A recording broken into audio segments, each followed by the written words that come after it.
Hello दोस्तों, मैं हूं Vikas and welcome back to the young podcast. आज एक धमाकेदार एपिसोड होने वाला है क्योंकि आज जो इंसिडेंट शेयर करने वाले हैं हम बहुत ही ज़्यादा हॉरर हैं, बहुत ही ज़्यादा खौफनाक होने वाले हैं। बहुत ख़तरनाक इंसिडेंट्स होने वाले हैं और आज की जो कहानियाँ हैं वो बिल्कुल रियल इंसिडेंट पर बेस्ड है। और मेरे पास दो किस्से हैं। ओह एक हिमाचल साइड का है और एक उड़ीसा का है। जी। और ये चीज़ें बिल्कुल रियल है। ऑडियंस से मैं यही रिक्वेस्ट करूँगा कि इन दोनों कहानियों को अगर आप ये सोचते हो कि फिक्शनल है तो पहले एक बार आप कमेंट चेक करना, और जो भी अगर समझदार लोग होंगे वो बताएंगे कि ये सच है या फिर झूठ। आप कमेंट करके बताना ताकि लोगों को पता चले। तो आज के जो किस्से होने वाले बहुत ज़्यादा वो डरावने होने वाले हैं। जी भाई, इससे पहले स्टार्ट करें, लोगों से रिक्वेस्ट है कि स्टोरी सुनने के बाद या पहले हिमाचल और उड़ीसा में से किस स्टेट में आपको ज़्यादा लगता है कि ये किससे घटित होते हैं वो हमें कमेंट सेक्शन में बताना, और इन दोनों ही इंसिडेंट में से कौन सा आपका फेवरेट होता है वो भी बताना। सुरेश भाई, आगे बढ़ते हैं, पहले इंसिडेंट पे आते हैं। पहले कहाँ का किस्सा होने वाला है? तो भाई ये जो किस्सा है ये उड़ीसा का है। और मेरे एक सब्सक्राइबर हैं जो कि संबलपुर में रहते हैं। अब ये कह लो आप कि ये उड़ीसा की अर्बन लेजेंड है। जी। और ये ज़्यादातर जो अर्बन एरिया के लोग हैं उनको नहीं पता होगा जो उड़ीसा के होंगे।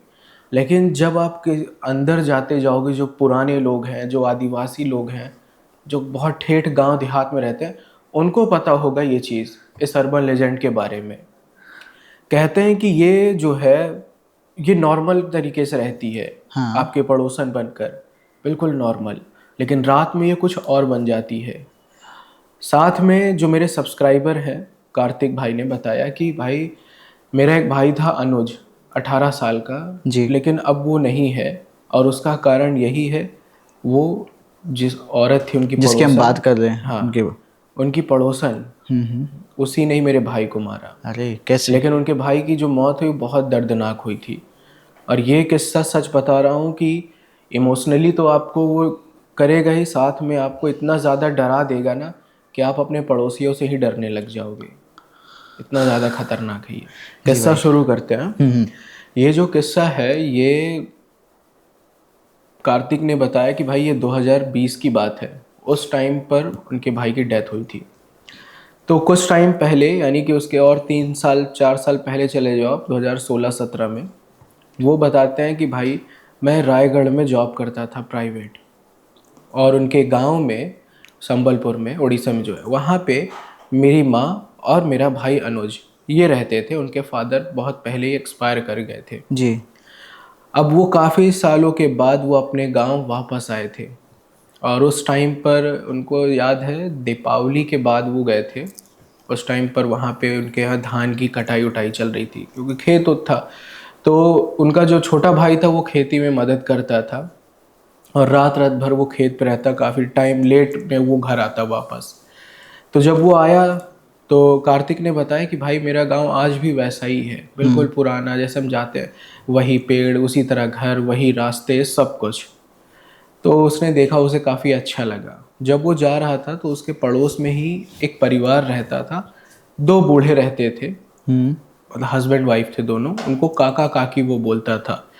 तो उसमें एक जो बूढ़ी औरत थी उसका नाम था चंपा बाई। जी। Champa by. अब वो वहाँ पे गया तो वो औरत बाहर खड़ी थी। तो बोली, और बेटा कार्तिक कैसे हो तुम, तुम्हारी माँ तुम्हें बहुत याद करती थी। तो उसने नमस्ते किया कि हाँ काकी, आप कैसी हो, बढ़िया है सब। बोली हाँ बेटा सब बढ़िया है। इतना बोल के वो अपने घर आया। तो उसने नोटिस किया कि काका नहीं थे और उनके फैमिली में और भी एक दो लोग थे, वो भी नहीं थे। तो जब वो गए अपने माँ के पास तो बातचीत हुई, अपना सब कुछ। फिर उन्होंने पूछा कि माँ ये बताओ, जो हमारे पड़ोस में जो चंपा काकी हैं उनकी पूरी फैमिली कहाँ गई। तो एक पल के लिए वो पहले चुप थी, फिर वो बोली कि बेटा उनकी पूरी फैमिली 2 साल के अंदर सब धीरे धीरे करके मर गए। लेकिन ये जो चंपा बाई है, चंपा काकी, ये जिंदा है। जी। लेकिन तुझसे एक बात कहूँगी मैं कि तू यहाँ जब तक यहाँ पे है, तू रात को बस उनके घर के आसपास मत गुजरना। और जब भी वो तुझे कुछ खाने को दे तो मत खाना। जी। तो और तेरा भाई जो है वो काफ़ी लेट करके खेत से आता है, उसको भी बोल कि ज़्यादा लेट करके मत आए। मैं उसको बोलती हूँ तो वो सुनता ही नहीं है। ये सुनकर कार्तिक हंसने लगा।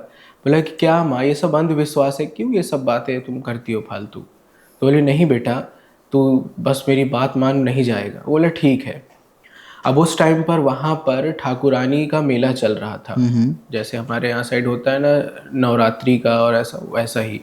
तो वहाँ पर मेला चल रहा था उस टाइम पर। तो कार्तिक ने बताया कि भाई मेरे आने के 3 दिन बाद, मतलब उनका भाई भी मिला उनसे, काफ़ी अच्छा लगा, मतलब सबसे ज़्यादा खुश वो था। बोला कि जी। भैया आप आए हो इतने सालों के बाद, सच में मुझे बहुत अच्छा लग रहा है। फिर उसके बाद क्या हुआ कि 3 दिन बाद उनका जो भाई है वो अपने खेत से वापस आ रहा था, रात के करीब 11 सवा 11 बजे। तो उनके जब वापस आते समय एक रास्ते में एक बहुत पुराना खंडहर पड़ता है। तो वो एक पल के लिए वहाँ रुक गया, हाथ में उसके टॉर्च वगैरह था।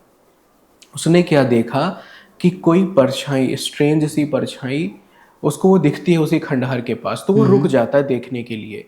उसको पहले लगा कि शायद कोई कुत्ता या फिर बकरी होगी, जी। लेकिन जब वो टॉर्च उस पे मारता है तो कोई इंसान की तरीके वो रहता है, जो कि अपने हाथ और पाँव से वो चलता है वहाँ पे। अरे। कोई इंसान, और वो आदमी नहीं, वो औरत होती है, बिल्कुल बूढ़ी, पीठ झुकी हुई, बाल बिल्कुल सफ़ेद। जब वो थोड़ा गौर से देखता है तब वो यकीन ही नहीं कर पाता कि ये उनकी पड़ोसन चंपा काकी थी, हम्म। वही जो जानवरों की तरह चल रही थी। जिसके बारे में मना किया था कि रात को इसके घर के हाँ, मत आसपास नहीं जाना जाना। इसके घर के पास, या फिर ये कहीं दिखे तो मत रुकना। हम्म। बट उनके बेटे ने देखा। अब जब टॉर्च की रोशनी पड़ी तो वो चंपा काकी ने देखा। कहे कि जो वो औरत चंपा काकी, जो दिन में इतने प्यार से बात करती, मीठा मीठा बोलती, बिल्कुल नॉर्मल एकदम सीधी सादी बुढ़िया दिखती, रात को वो उतना ही ज़्यादा खतरनाक, आंखें बिल्कुल काली, बिल्कुल किसी जानवर की तरीके, और एकदम मतलब ऐसा लगे कि गुस्से में उसका गला दबा दो, इतनी मतलब वो भद्दी दिख रही थी। हम्म। अब वो चीज़ जब उसने, चंपा काकी जो थी वो, जब उसने देखा अनुज को, तो अब जैसे यहाँ पे अनुज खड़ा है वहाँ पे वो खड़ी है, उसने उसकी तरफ देखा और गुस्से में जिस दिशा में वो खड़ा था अनुज, वहाँ पे बस थूक दिया, हवा में ही थूका, हाँ हाँ। सिर्फ ऐसे बस थूक दिया और चली गई। अब ये देख के अनुज दौड़ते हुए आया, भाग के, किसी से नहीं बताया, सीधा कंबल ओढ़ के सो गया। अब उसको इतना ज़्यादा डर था, इतना ज़्यादा डरा हुआ था कि अगले दिन उसकी पूरी बॉडी दर्द हो रही थी, उसे बुखार भी था। तो माँ ने बोला कि हो सकता है कि रात भर खेत में काम किया हो इसलिए थकान है, आराम कर लो बेटा तुम। बट उसका बुखार नहीं उतरा, काढ़ा वगैरह बना के दिया, फिर भी आराम नहीं हुआ। दूसरे दिन उसको फिर डॉक्टर के पास लेके गए, तो डॉक्टर ने चेक किया तो बोले कुछ खास नहीं है, वायरल फीवर हुआ होगा इसको। दवा वगैरह दिया, बट कुछ नहीं हुआ। रात को उसको लगा कि वही औरत उसको बाहर बुला रही है, लेकिन वो डर के मारे पूरा कांप रहा था, और कार्तिक ये चीज़ महसूस कर रहा था क्योंकि दोनों भाई साथ में सो रहे थे। अगली सुबह उसने, अनुज ने अपने भाई कार्तिक से बताया अकेले में बुला के कि भाई ऐसा ऐसा चीज़ मैंने देखा था। तो अब कार्तिक ने उस टाइम बोला कि भाई मुझे लगा कि शायद इसका वहम होगा। तो उसने हाथ रखा कंधे, बोला भाई हो सकता है कि ये तुम्हारा वहम हो, ऐसा कुछ भी नहीं है। बोले नहीं भाई ये सच है। तो क्या, चल तुझे मैं डॉक्टर के पास लेके चलता हूँ, बड़े डॉक्टर के पास। जी। बड़े डॉक्टर के पास भी लेकर गए, बाकी कुछ ऐसा निकला ही नहीं कि हाँ इनको कुछ दिक्कत हो या कुछ नहीं। नॉर्मल वो भी गए, दवा लिख के दे दिया, खाया, बट कोई आराम नहीं मिला। लेकिन रात को वो हमेशा बोलता है कि भाई कोई दरवाजे के बाहर खड़ा है और वही चंपा काकी मुझे बुला रही है, आप एक बार जाके देखो दरवाज़ा खोल के। वो बोलता है ऐसा कुछ नहीं है भाई, तू सोता क्यों नहीं है। बोला मेरी बात मानो और जाके देखो।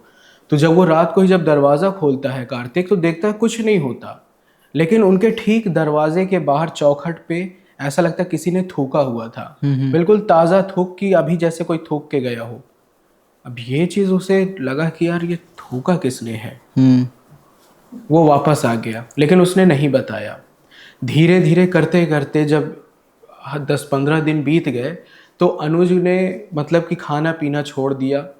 मतलब जो भी वो खाना खाता उसकी बॉडी पे लगता ही नहीं, ऐसा लगता कि कोई उसकी बॉडी से अलग से ही खाना निकाल रहा है। अब धीरे धीरे उसको चक्कर भी ज़्यादा आने लगे, ना किसी से ज़्यादा बोलना ना कुछ। फिर से और भी बड़े डॉक्टर को दिखाया। माँ हमेशा कहती कि बेटा इसे किसी झाड़ फूक वाले के पास लेके चलते हैं। तो बोला माँ तुम ये सब अंधविश्वास मत मानो, भाई को मैं किसी डॉक्टर के पास लेके जाऊंगा, लेकिन कोई आराम नहीं मिलता। इसी तरह करते करते 3 हफ्ते बीत गए। 3 हफ्ते या फिर मतलब बीत गए थे काफ़ी टाइम, कम से कम 2 ढाई हफ्ते तो बीत ही गए थे।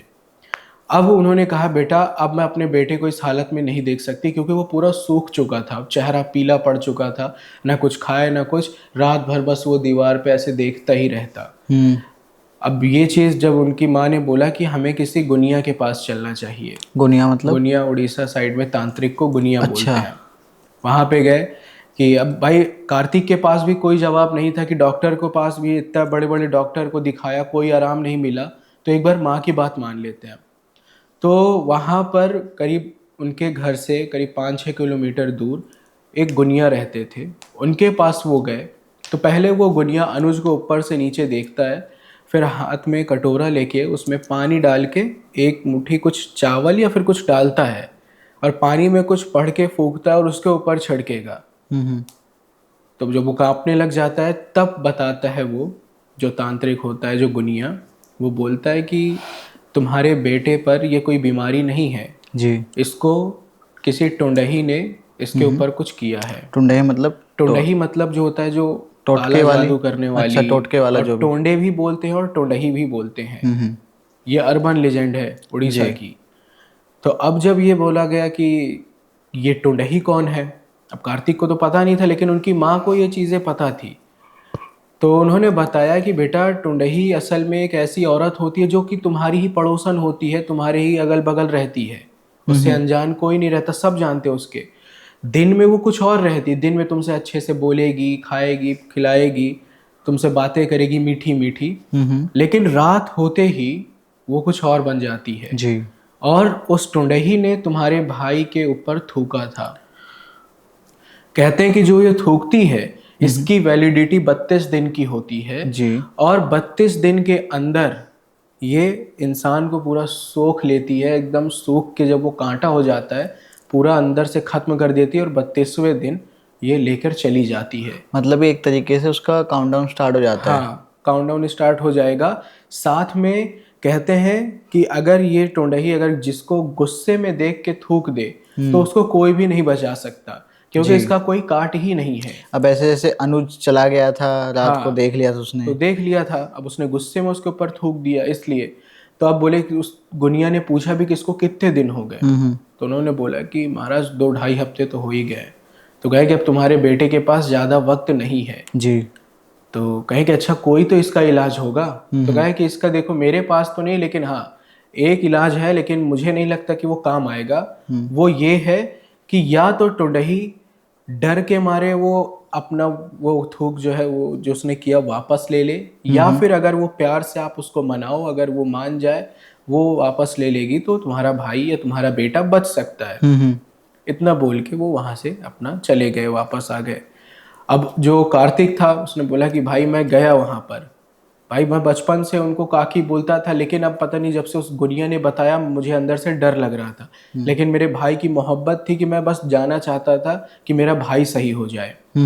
वो गए तो आराम से वो बैठी हुई थी अपने अंदर कमरे में, कहे बोला कि काकी मेरे भाई की तबीयत बहुत ख़राब है। तो कहे हाँ सुना मैंने, अनजान कि हाँ सुना मैंने, बहुत बुरा लगा। तो काकी सही कर दो ना उसे। कहती मैंने क्या किया है जो मैं सही करूँ? अरे जा डॉक्टर के पास जा, बाबा के पास जा। वो समझ गया कि ये ऐसे मानने नहीं वाले मानेगी। नहीं। हाँ, वो वापस आ गया। उसके बाद माँ से बताया तो माँ ने कहा कि बेटा अब मैं अपने बेटे को इस तरह मरते हुए नहीं देख सकती, मैं खुद बात करूँगी। फिर वो उनकी माँ गई जब वहाँ पे, तो उस टुंडही ने कहा कि चली जा यहाँ से, झूठा इल्ज़ाम मत मेरे पे लगा, नहीं तो जो जैसे तेरा बेटा मर रहा है ना वैसे तेरे दूसरे बेटे को भी मैं मार दूंगी। अब ये सुनते ही वो डर के सीधा वापस आई।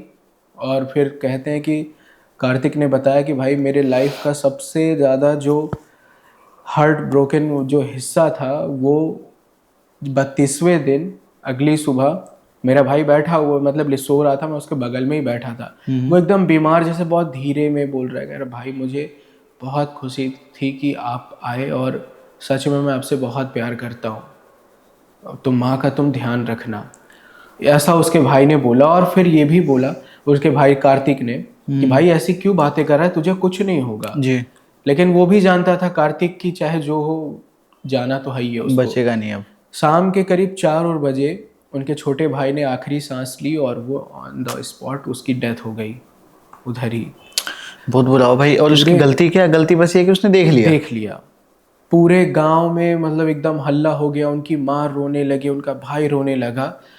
लेकिन कार्तिक देखता है, अब गाली तो नहीं दे सकता मैं, लेकिन उसने बताया कि भाई इतना ज़्यादा गुस्सा आया मुझे उस बुढ़िया पे कि वो बैठी हुई है आराम से अपने झोपड़ी के बाहर और बैठ के चाय पी रही है, जैसे कोई उसे फर्क ही नहीं पड़ रहा है। हाँ। मन तो किया कि जाके उसे मार दूं, कह रहा मैं गुस्से में भी गया, लेकिन मेरी माँ ने रोक लिया। उन्होंने कहा कि बेटा देख, मेरा एक बेटा तो चला गया है, अगर तुझे भी कुछ हो गया तो मैं अकेली पड़ जाऊंगी। अगर तू चाहता है कि मैं अच्छे से रहूं तो तू मत जा उसके पास, तू चला जाए हाँ ये गांव छोड़ के। तो बोला माँ मैं अकेले नहीं जाऊंगा, तुम भी मेरे साथ चलो। लेकिन वो बोली कि नहीं मैं नहीं जा सकती, तुम जाओ।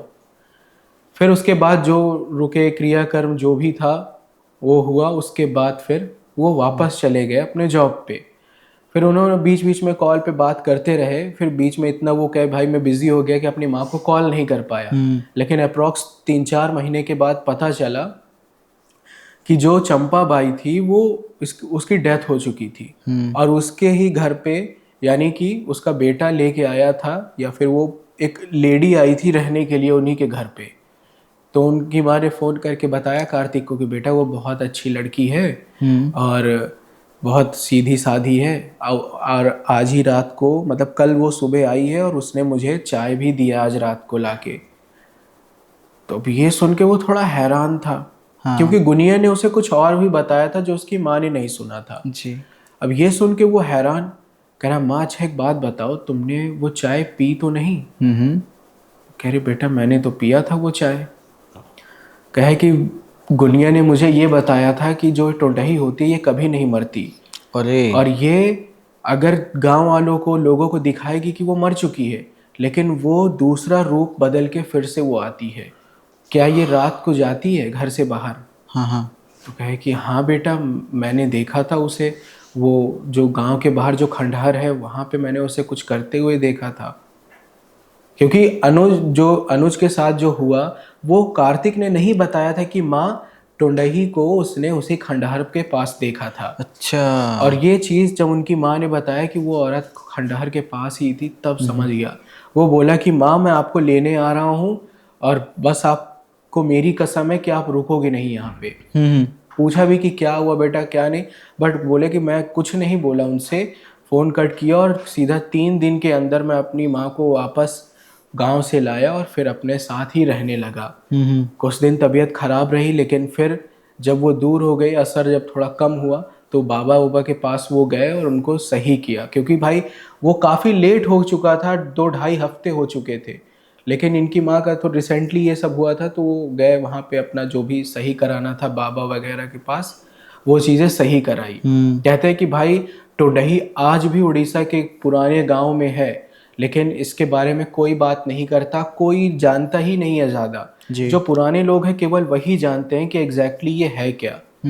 तो ये जो किस्सा था कार्तिक का, ये मुझे उसने बताया था। भाई जो टुंडई है ये काफ़ी ज़्यादा ना सिमिलर है डायन से। हाँ जो डायन डायन तो होती नहीं हैं, ये सब। तो डायन मतलब टुंडई एक ही बात है या थोड़ा सा डिफरेंस है इनमें? डिफरेंस क्या, देखिए हर स्टेट का अलग अलग कुछ मान्यता होती है, जी। कुछ थोड़े बहुत चेंजेस होते हैं, बाकी होते सब ये सेम है। हम्म। अलग अलग जगहों पे बस इनका नाम हो जाता है अलग, बाकी तो सब एक ही रहते हैं। सुरेश भाई जब ये कहानी आपने बताना स्टार्ट किया ना तो मेरे दिमाग में एक चीज़ आई थी कि शायद आप कहीं डायन की बात तो नहीं कर रहे जो हाईवे पर देखी जाती है उड़ीसा में ही, क्योंकि वैसा ही एक किस्सा एक हाईवे पर देखी जाने वाली डायन, उसका किस्सा मेरे एक दोस्त हैं उड़ीसा से, उनके भैया हैं जो अक्सर मेरे साथ काम भी करते हैं। उन्होंने लाइव अपनी खुद की आंखों से कुछ साल पहले डायन देखी थी, और जब उन्होंने डायन को देखा था लिटरली वो बेहोश हो गए थे, काफ़ी देर तक उनको होश नहीं आया था। बस वो लकी थे या पता नहीं क्या रीज़न था, वो बच गए, नहीं तो अक्सर बताया जाता है जो भी उस डायन को देखता है वो बचता नहीं है। वो स्टोरी मैं दोबारा से रिपीट नहीं करूँगा क्योंकि काफ़ी लंबी स्टोरी है और मैं अच्छे से आई डोंट थिंक कि क्योंकि मेरी स्टोरी नहीं मैं अच्छे से नरेट कर पाऊँगा, कुछ ना कुछ मिस आउट हो जाएगा। उसकी लिंक डिस्क्रिप्शन में मिल जाएगी लोगों को, वो देख सकते हैं। एंड भाई आप ना हिमाचल की एक कहानी बताने वाले थे, वो भी काफ़ी इंटरेस्टिंग लग रही है, वो स्टार्ट करते हैं हम। One of the most creepiest story. Oh. So ये रियल है और आपने भी आई थिंक सुना ही होगा। लेकिन स्टोरी स्टार्ट करने से पहले मैं आपसे एक सवाल पूछना चाहता हूँ, जी। किस्से से ही जुड़ा हुआ है। मान लो कि आप अपने स्कूटी से रात के वक्त आप जा रहे हो, आप अकेले हो, और अचानक आपको रास्ते में ये लगता है कि आप पीछे की सीट थोड़ी भारी हो गई है और आपको लगता है कि कोई बैठा हुआ है, लेकिन कोई बैठा नहीं है पीछे। आप जब देखते हो मुड़कर तो सिर्फ सीट पर जैसे बैठते हुए का निशान होता है कि कोई बैठा हुआ है, बट कोई दिख नहीं रहा है। सीट का जो शेप बदल जाता हाँ, है। शेप बदल जाता है जब कोई बैठता है, सिर्फ वैसा दिख रहा है लेकिन कोई नहीं बैठा है। और अचानक से ठंडी का मौसम है लेकिन आपको अंदर से ठंडी लग रही है, वो मौसम की ठंडी नहीं है। तो उस वक्त आप क्या करोगे? भाई टू बी ऑनेस्ट बताऊं, ओनली सोचने से ही मेरे रोंगटे खड़े हो गए, हालत हालत खराब हो गई है भाई। मतलब यार, मैं क्या करूंगा? मेरे पास ऑप्शंस क्या हैं भाई? भागते रहो या फिर? भागूंगा, चलते रहूंगा, ढूंढूंगा, देखूंगा आसपास कोई मंदिर है, क्या करूं? मतलब I will be in panic mode. सही है। अब ये जो किस्सा है, ये हमारी एक सब्सक्राइबर है गौरी, जी। हिमाचल साइड की हैं, वो रामपुर में वो रहती हैं। सो एग्जैक्ट मैं उनका नाम रिवील नहीं करूँगा। अब बात ये आती है, उन्होंने बताया कि सूरज भाई, ये जो किस्सा है ये मेरे भाई विक्रम के साथ हुआ था और उनके साथ इतना डरावना मोमेंट या इंसिडेंट हुआ था कि वो रात के टाइम इस बारे में वो कभी बात ही नहीं करते। उन्होंने बताया कि उनका भाई जो विक्रम है वो टैक्सी ड्राइवर है और वो शिमला और ये जो रामपुर है उस रूट पर वो टैक्सी ड्राइवर है। जी। वो रात को अपना और टाइम भी करते हैं कभी कभी। तो उनकी फैमिली में उनकी एक माँ, साथ में उनके भाई और गौरी। माँ की तबीयत हमेशा थोड़ी ख़राब रहती है। तो उन्होंने बताया कि ये किस्सा हम विक्रम का ही डायरेक्ट सुनते हैं। तो विक्रम टैक्सी ड्राइवर है और वो अपना रात को रामपुर से शिमला, शिमला से रामपुर ये चलाते थे। तो एक रात की बात है कि उस रात उनकी वो लास्ट था काम कि हाँ भाई काम ख़त्म करके सीधा घर जाना है, क्योंकि माँ की तबीयत भी ख़राब थी, दवा भी लेना था और अगली सुबह उनको डॉक्टर के पास भी जाना था। तो एक फैमिली को वो छोड़े शिमला। अब उसके बाद वापस जब घर जाने को हुए तो उनके जो साथी जो थे उन्होंने बोला, यार भाई रात को अभी मत जाओ, इधर ही रुक जाओ, कल सुबह चले जाना। तो उन्होंने कहा नहीं भाई, मेरी माँ की तबीयत ख़राब है, मुझे जाना ही होगा। उस टाइम 11:15 हो रहे थे। फिर चलते चलते उनको करीब अप्रॉक्स 12, 12:15 हो गए थे। तो नोगली जो है रास्ता है वहाँ पे शिमला में, नोगली, वहाँ पे एक बाऊ पड़ता है। जी। बाऊ बोलते हैं दोराहे को, जहाँ दो रास्ते दो रास्ते मिलते हैं। हाँ। तो वो वहाँ पे जा रहे थे उस टाइम। और जब वो जो बाऊ होता है, जब वहाँ से वो ख़त्म होता है, एक रास्ता जाता है जंगल की तरफ, NH5 पड़ता है वो। वहाँ पे पता नहीं क्यों वो स्पीड तेज कर देते थे, मतलब उनको वो जो बाऊ था वो पसंद ही नहीं था। जब वो जाते हैं तो उनको क्या दिखता है कि जैसे हिमाचल में जो न्यूली मैरिड वुमेन होती हैं वैसा पूरा ड्रेसअप, वो साइड में खड़ी है एक औरत। वो सोचते हैं कि इतनी रात को ये औरत यहाँ अकेली क्या कर रही है, शायद इसको कोई मदद चाहिए। वो गाड़ी को धीरे करते हैं, विंडो अपना नीचे करते हैं, पूछते भी हैं कि क्या हुआ बहन, इतनी रात को यहाँ क्या कर रही हो? तो बोलती भाई रुक जा, मुझे रामपुर जाना है। जब वो फ्लैश लाइट जब उसके ऊपर फेस पे पड़ती है ना थोड़ी, तो वो क्या देखते हैं कि वो औरत नॉर्मल नहीं थी। फेस इतना मतलब ढका हुआ था और आंखें जो थी, आंख नहीं था, सिर्फ काले गड्ढे थे। ओ। अब ये देखते ही मतलब उनको लगा, क्योंकि जो उनकी माँ ने बताया था बट क्लियर नहीं बताया था, वो दोस्त यार से जो सुनते थे कि नोगली के पास वो जो रास्ता है वहाँ पे कुछ है, बट वो यकीन नहीं करते। तो वो तुरंत वहाँ से गाड़ी स्पीड करके भगाते हैं। लेकिन उनको ऐसा लगता है कि उनकी कार के अंदर पीछे वाली सीट पे कोई बैठा है। अचानक वो थोड़ा भारी हो जाता है और अचानक से कार एकदम ठंडा हो जाता है। ओ। जबकि नवंबर का महीना था, ठंडी वैसे भी थी बट वो ठंडी नहीं थी नॉर्मल जो ठंडी लगती है। नॉर्मल ठंडियों वाली ठंडी नहीं हाँ, थी। वो डर वाली ठंडी थी, जैसे हम डर जाते हैं तो हाथ पैर कैसे कांपने एकदम ठंडे हो जाते। हाँ। पूरे कार में उनको वैसा ही लगा, लेकिन वो रुके ही नहीं।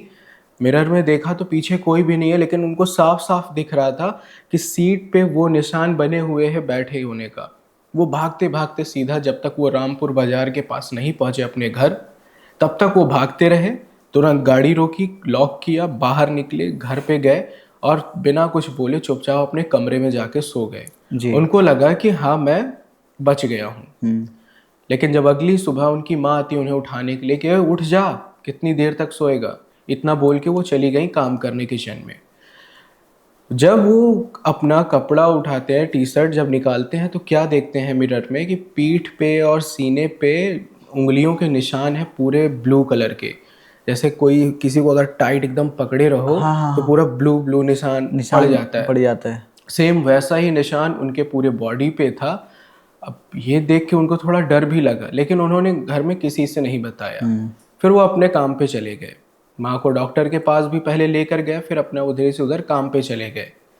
अब ये रात तो हो गई, लेकिन फिर जब वो आए शाम के वक्त तो उन्होंने क्या देखा कि उनके रूम के कोने में एक रेड कलर का दुपट्टा वहाँ पे गिरा हुआ था, जैसे गीला था वो। जी। उन्होंने देखा दूर से ही, बट उसको छुआ नहीं। उन्होंने कहा कि ये दुपट्टा किसका है, शायद हो सकता है गौरी का हो, मतलब उनकी बहन का। जी। उन्होंने नहीं छुआ। फिर गौरी ने बताया कि सूरज, रात के टाइम मेरे साथ कुछ अजीब हुआ और मैंने कुछ अजीब देखा। गौरी वो बताती हैं कि 2-2:30 बजे रात को मुझे ना ऐसा लगा कि कुछ आवाज़ आ रही है किसी औरत की रोने की, बहुत धीमी, बहुत थकी हुई आवाज़।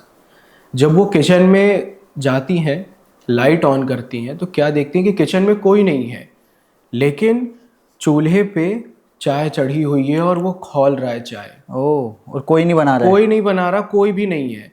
उनका भाई कह रही वो सो रहा था, मेरी माँ भी सो रही थी। वो सीधा गई माँ के पास और बताया कि माँ किचन में तो कोई नहीं है, लेकिन चाय कौन बना रहा है, और मुझे थोड़ी रोने की भी आवाज़ सुनाई दी। तो उनकी माँ को शक हुआ। उनके चेहरे पे एक ऐसा डर था जैसे हम जानते थे उसके बारे में, लेकिन जब कोई चीज़ किसी और साथ होता है तो चेहरे पे एक डर होता है। सेम वैसा ही उनकी माँ के चेहरे पे था। अब वो कहती कि बेटा ऐसा है कि विक्रम से पूछना पड़ेगा कि कल रात को उसके साथ क्या हुआ था। ओह। नेक्स्ट मॉर्निंग जब उनकी माँ उनको बैठाती हैं, विक्रम को पूछती हैं, बेटा ये बता कि कल रात को क्या क्या हुआ था तेरे साथ, या उसके पहले क्या हुआ था, कुछ अजीब चीज़ बता। तब उसने पूरा डिटेल में सारा किस्सा बताया। ये सुनकर माँ मतलब एकदम हैरान हो गई कि बेटा तेरे पीछे बांध लग गई है। क्या लग गई है? बांध। ओके। ये कोई भूत की कहानी नहीं है। हाँ हाँ। भूत असल में क्या होता है, वो भटकते हैं, लेकिन हिमाचल में जो बांध होता है यानी कि वो बंधी हुई, वो किसी एग्जैक्ट एक स्पेसिफिक लोकेशन पे वो बंध जाती है जी। किसी का इंतज़ार करते हुए, या फिर जैसे उसकी इच्छा पूरी नहीं हुई तो वो उस जगह पे वो उधर ही बंधी रहती है अपना इंसाफ के लिए कि कोई आए मेरी बात सुने। जब तक उसे इंसाफ नहीं मिलता वो उधर ही रहती है। तो इसको बोलते हैं बांध। और जब ये किसी के घर पे आती है तो वो अकेले नहीं जाती है, किसी न किसी एक फैमिली मेम्बर को वो लेके ही जाएगी। अरे। ये होता है। अब जब ये सुना तो विक्रम भी एकदम परेशान कि अब क्या करें।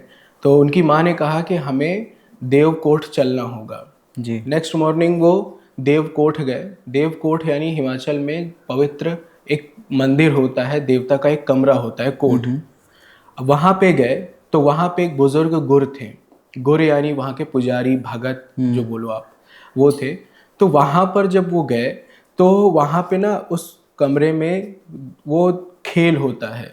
खेल यानी देवता का खेल। जी, जब देवता गुर, आते हैं। हाँ, जब गुर के ऊपर देवता आते हैं तो वो खेल जो होता है उसको बोलते हैं। ये परंपरा है हिमाचल में बहुत पुरानी। जी। वहाँ पे उनको बोले कि जाना होगा। जब वो वहाँ पे गए लेकर, जो जैसे ही वो बोलते हैं कि मेरे भाई ने, उनकी बहन भी थी, माँ और सब लोग गए थे। जब वो वहाँ पे गए तो क्या देखते हैं कि उनका भाई जैसे ही कदम रखता है अंदर, सीधा सीधा पूरा लेट जाता है वो उधर ही। लेटने के बाद ऐसा तड़पता है जैसे उसको करंट मार दिया हो। अरे। पूरा वो एकदम तड़पते रहते हैं। तभी वो जो गुर होते हैं उनके ऊपर तुरंत देवता आ जाते हैं, फिर वो नॉर्मल नहीं रहते। और कहते हैं ऐसा कि हिमाचल के हर गांव में अलग अलग देवता है, हर गांव के अलग अलग देवता होते हैं और सबके गुर होते हैं जो कि उनके माध्यम होते हैं, जो कि नॉर्मल इंसान नहीं देख सकता, लेकिन वो गुर देख सकता है। जी। अब जब उन्होंने देखा तो उनके हाथ में तलवार थी और तलवार को लहराते हुए वो गुर बोलते हैं कि छोड़ दे इसे, ये मेरा बंदा है, इसके ऊपर तू सोच मत कर। सोच का मतलब होता है जैसे कि गंदगी, या इसको अपवित्र मत कर। जी। क्योंकि अगर कोई निगेटिव एंटिटी हमारे बॉडी में आती है तो एक तरीके से हम अशुद्ध हो जाते हैं। हम्म। तो वो चीज़ उसको बोलते हैं। बट वो चिल्लाती रहती है। बाहर लगा हुआ था, छत्तर लगा हुआ था, पवित्र छत्तर जो होता है वो लगा हुआ था। देवता कुछ देर तक शांत रहते हैं, फिर वो बोलते हैं उनकी माँ से कि ये तुम्हारे बेटे को छोड़ेगी नहीं बांध, क्योंकि इसको तुम्हारे बेटे से कुछ चाहिए। बोलते हैं कि क्या चाहिए, क्या अब ये तुम्हारा बेटा ही पूछेगा। फिर उन्होंने विक्रम से बोला कि बेटा तू इससे पूछ कि इसे क्या चाहिए। तब उसने बताया बांध ने कि असल में उसका नाम था कमला, जिसकी 3 साल पहले शादी हुई थी जी। रामपुर के गांव में। और वहाँ पर मतलब कि जब उसकी शादी हुई तो उसके पिता ने दहेज कम दिया था, गरीब परिवार से थे। अब दहेज कम मिला तो उन्होंने बताया कि मेरी सास जो है वो मुझे बहुत मारती थी, मेरा पति शराब पीकर मुझे मारता था और हमेशा यही कहता, उसकी सास भी यही कहती कि तेरे बाप ने धोखा दिया है, दहेज तूने कम दिया है। अरे। उसको मारते पीटते। फिर एक दिन ये लोग मुझे बहला फुसला कर लेकर गए, कहे कि आओ चलो हम तुम्हें मायके छोड़ के आते हैं।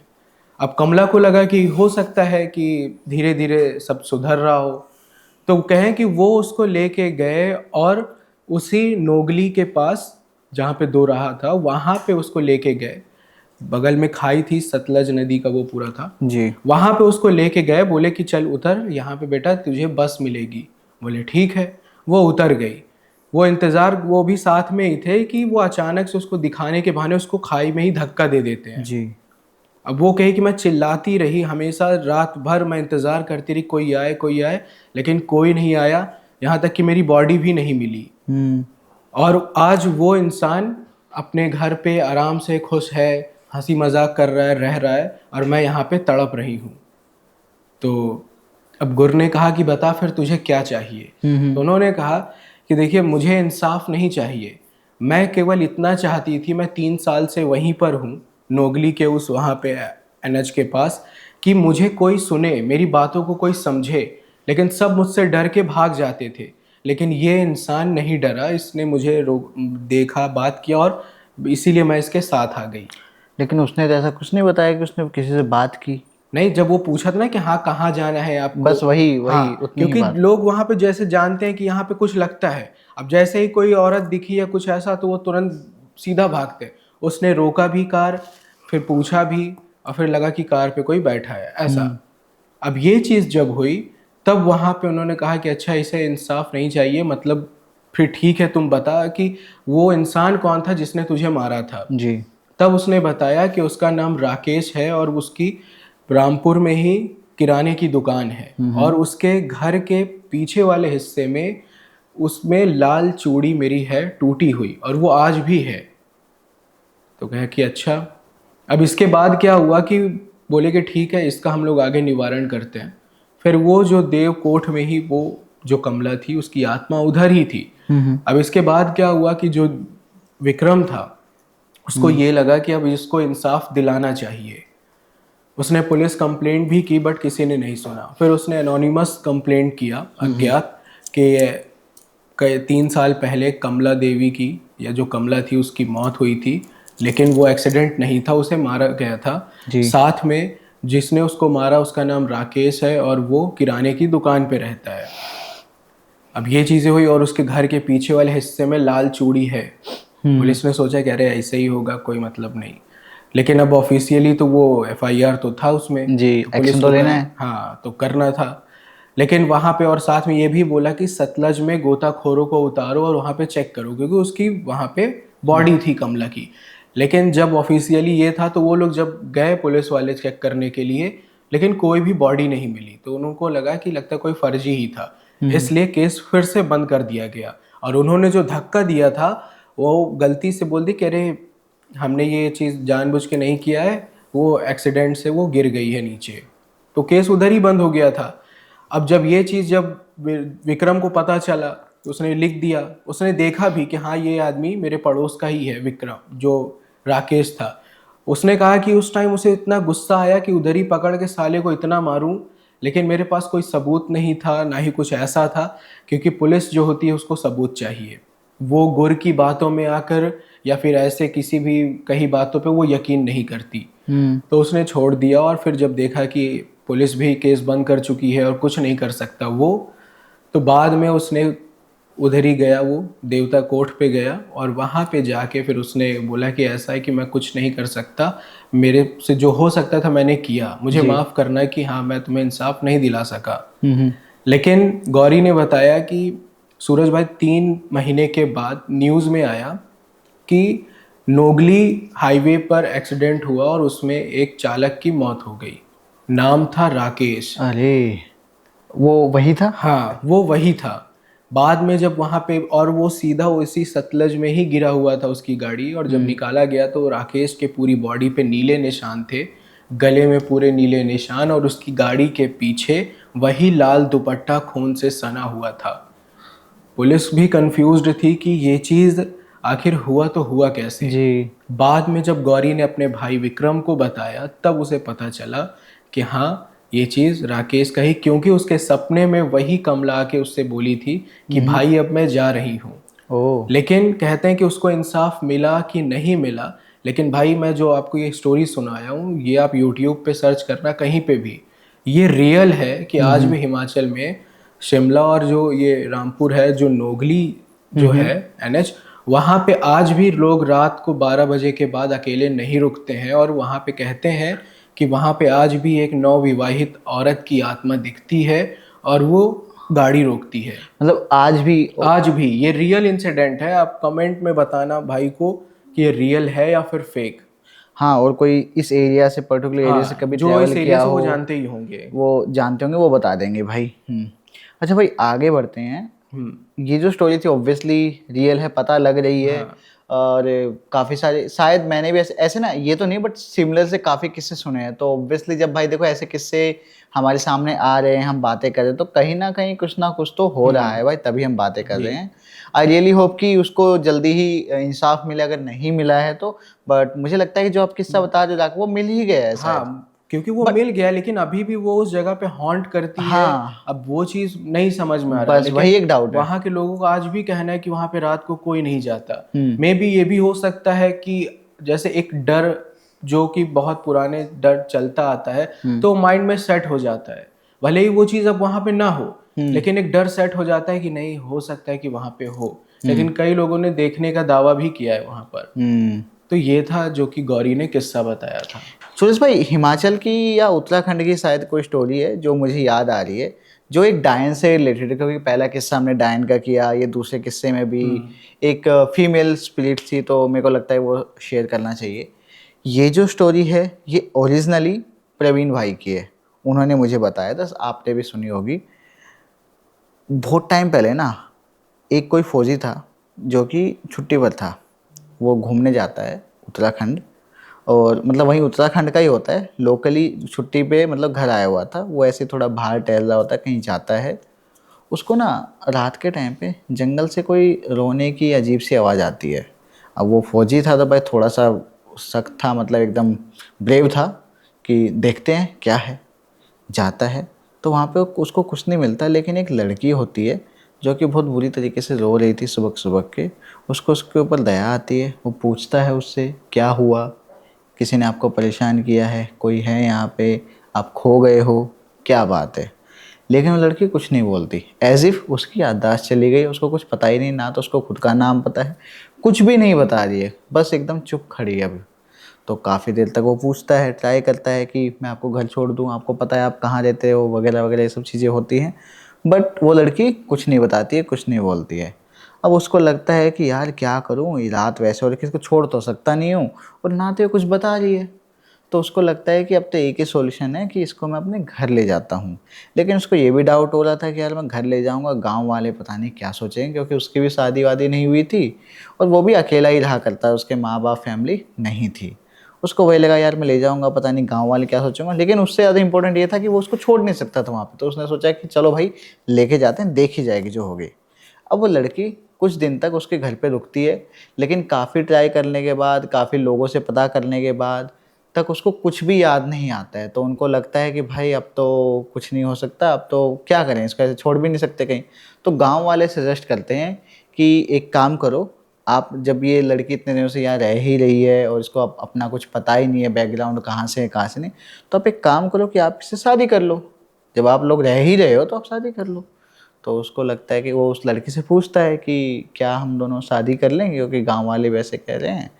तो वो लड़की हाँ कर देती है, हाँ ठीक है, मुझे कोई दिक्कत नहीं है, मेरे को तो वैसे भी नहीं पता है मैं कौन हूँ क्या हूँ, मुझे तो वैसे कुछ याद नहीं, कम से कम यहाँ से मुझे एक पहचान तो मिलेगी। तो कहता है ठीक है। लेकिन लड़की शादी के लिए हाँ करने से पहले ना कुछ शर्तें रखती है। वो कहती है कि आप ना जब भी अंदर आओगे रूम में तो नॉक करके आओगे, और मुझ बिना नॉक के नहीं आओगे, और मुझसे कभी भी इसका रीज़न नहीं पूछोगे कि क्यों। वो कहता है कि यार, सोचता है छोटी सी बात है इसमें क्या, हाँ कर देता है। तो कहती है कि प्रॉमिस करो पक्का। कहते हाँ पूरा पक्का, मैं जब भी रूम में आऊँगा तो मैं नॉक करके आऊँगा, और मुझे ये भी रीज़न भी नहीं जानना है कि ऐसा क्यों। ठीक है। शादी हो जाती है, सब कुछ बढ़िया चल रहा होता है, सही चल रहा होता है, उनके 2 बच्चे भी हो जाते हैं, सब कुछ सही चल रहा है, नॉर्मली सब चल रहा है। एक दिन वो छुट्टी पर घर आया हुआ था, इसको वापस जाना था, वापस निकल गया, बस वस पकड़ी, फिर एकदम उसको याद आया कि वो कुछ ज़रूरी कोई कागजात या कुछ डॉक्यूमेंट्स थे, वो घर भूल गया है। वो बस से उतर के वापस आता है और जल्दबाजी में भागा भागा आता है, और इस बार उस जल्दबाजी के कारण वो नॉक करना भूल जाता है। भाई वो क्या देखता है, वो देखता है कि उसकी जो वाइफ थी वो खाना बना रही है चूल्हे पर, और उसका एक पैर चूल्हे के अंदर है।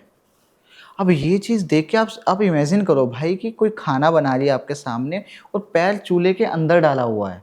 तो भाई वो भी उसके भी रिएक्शन, एकदम से वो चिल्लाया। अब वो देख के उसने देखा कि ये तो आ गया अंदर, इसने नोक भी नहीं किया और चिल्लाया। ये देख के उस लड़की ने कुछ नहीं बोला, उस लड़की ने वो बस बोला कि ये क्या क्या क्या चल रहा है, क्या हो रहा है ये। अब यहाँ पे उसने रीज़न भी पूछ लिया कि क्या हो रहा है। तो यहाँ पे भाई वो लड़की उठती है, उसको ये झापड़ लगाती है भाई, जो थप्पड़ लगाती है उसको इतना तेज। उसके बाद वो लड़की बिल्कुल नहीं रुकती है, तुरंत वहीं की वहीं वो ऐसे भागती है जैसे कि पता नहीं वो नॉर्मल इंसान उस स्पीड से नहीं भाग सकता भाई। वो इतना तेज भागती है और जंगल की साइड भाग जाती है। और उसके बाद से आज तक उस लड़की का कुछ नहीं पता लगा है, वो लड़की कौन थी, वो क्यों भागी, क्या एक्चुअली में हुआ उनके साथ में। और ये जो इंसिडेंट्स है ना, ये जो इंसिडेंट है ये 90s का इंसिडेंट है। तो मुझे नहीं पता ये डॉक्यूमेंटेड है या नहीं है, बट हाँ आई ट्रूली बिलीव कि प्रवीण भाई के पास जो भी इंसिडेंट्स होते हैं वो ओरिजिनल होते हैं, वो उनके पास आते हैं, क्योंकि he was one of the first story narrator India के जो यूट्यूब पे आए थे एज अ क्रिएटर। तो भाई ये एक स्टोरी थी कहानी बहुत हिमाचल की या भयंकर है। उत्तराखंड की जो मुझे उन्होंने बताई थी, और मुझे सीरियसली बताऊं भाई काफ़ी ज़्यादा अलग लगी, अलग है ये स्टोरी। हम्म, जी भाई। तो सूरज भाई, इसमें हमने 2 नहीं बल्कि 3 स्टोरीज हमने शेयर कर दी हैं। मैं लोगों से जानना चाहूँगा इन तीनों ही स्टोरीज़ में से आपको सबसे ज़्यादा दर्द, सबसे ज़्यादा डरावनापन, सबसे ज़्यादा खौफनाक कौन सी स्टोरी लगी, प्लीज़ कमेंट्स में बताइए। एंड जितने भी इंसिडेंट्स हमने शेयर किए हैं, ऐसे कोई भी इंसिडेंट आपने अपने आसपास सुने हो तो बिल्कुल बताना। और सूरज भाई मुझे क्या लगता है डेफिनेटली लोगों ने सुने होंगे, क्योंकि मैक्सिमम जो चीज़ें हैं ना हमने डिस्कस किए वो अर्बन लेजेंड है।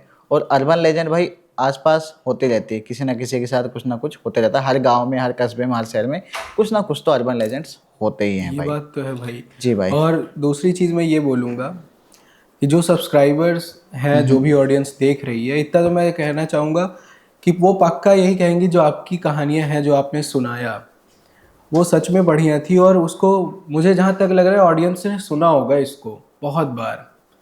और बस देखते हैं कि आप कितना प्यार करते हो, और उम्मीद है कि इस वीडियो में कम से कम 1 लाख व्यूज़ तो क्रॉस कर ही दो यार, तो अच्छा लगेगा। देखते हैं, वो अब आपके ऊपर है भाई। हमने अपना काम कर दिया, विकास भाई ने अपना काम कर दिया। अगर 1 लाख क्रॉस हो जाता है तो इस बार आप लोगों के लिए बिल्कुल यूनिक स्टोरी लेकर आऊँगा जो पूरे यूट्यूब पे आपको सुनने को नहीं मिलेगा। एक काम करते हैं सूरज भाई, एक ना चैलेंज देते हैं लोगों को, इस वीडियो को 1 लाख व्यूज़ पार कर दो आप। मैं वो मेरा काम है, कैसे करूँगा मैं सूरज भाई से कोई ऐसा किस्सा, कोई ऐसा इंसिडेंट निकलवाऊँगा, इनसे सुनवाऊँगा आप लोगों को, जिसका ये प्रूफ लेके आएंगे। और वो प्रूफ हम आपको दिखाएंगे ऑन कैमरा ऑन स्क्रीन कि ये इंसिडेंट है और ये इसका प्रूफ है, जिसको आप अपने लेवल पे चेक भी कर पाओगे। ऐसा कोई इंसिडेंट हम शेयर करेंगे। इस वीडियो को 1 लाख व्यूज़ प्लस ले जाओ भाई। तो सूरज भाई, एक और बात है भाई, यहाँ तक हमें जितने भी लोग, ये लास्ट का पार्ट चल रहा है, जितने लोग हमें देख रहे होंगे, definitely they are genuine subscriber. काफ़ी ज़्यादा पसंद आई वीडियो तभी यहाँ तक देख रहे हैं। और अगर आपको वीडियो पसंद आई तो प्लीज़ इसको ना अपने आसपास के लोगों के साथ में शेयर कर दीजिए, खासकर उनके साथ जिनके साथ कुछ हॉरर हुआ है या फिर जिनको हॉरर पसंद है, उनके साथ ज़रूर शेयर करना। फीडबैक्स दीजिए हमें। सूरज भाई की सारी ही डिटेल्स हमारे डिस्क्रिप्शन बॉक्स में, नए नए इंसिडेंट्स, असली हॉरर इंसिडेंट इनके साथ शेयर कीजिए, हमारे साथ भी कर सकते हो। और कुछ अगर आपके पास कोई ऐसा किस्सा है जिसका प्रूफ आपके पास हो और जिसको हम कवर कर पाएँ, तब जब हमारी ये वीडियो 1 लाख पार हो जाती है तो प्लीज़ शेयर कीजिए सूरज भाई के साथ में। सूरज भाई आज के लिए इतना ही। Thank you so much. जय श्री राम सभी को। जी भाई, जय श्री राम।